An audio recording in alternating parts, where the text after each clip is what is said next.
Dan, 80 ans, du kibbutz Nirose, qui hébergeait pour les vacances de Sukkot sa petite fille, Noya, 12 ans, autiste, qui vivait dans le monde enchanté de Harry Potter et se prenait pour Hermione.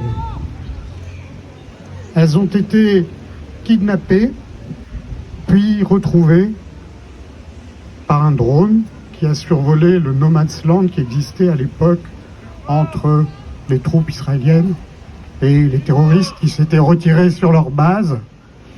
Et ils ont vu qu'il y avait des corps là.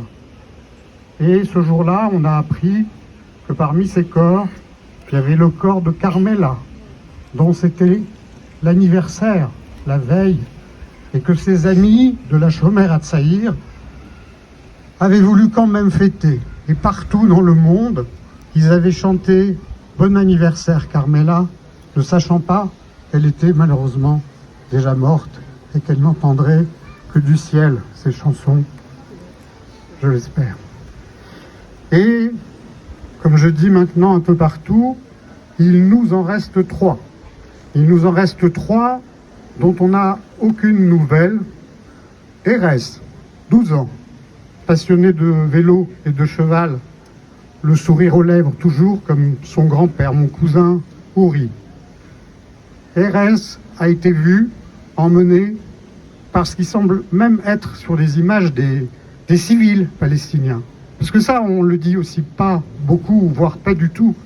Derrière les terroristes du Hamas, des masses de civils palestiniens se sont engouffrés pour piller, kidnapper eux aussi.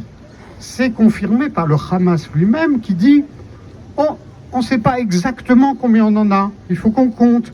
Parce qu'il y a des familles qui ont kidnappé des gens. Évidemment, chaque otage, c'est un appartement. C'est sûr que le prix de l'immobilier va monter à Gaza. Un appartement et $10 000. Donc, il y a des civils qui ont capturé des otages et qui les ont planqués.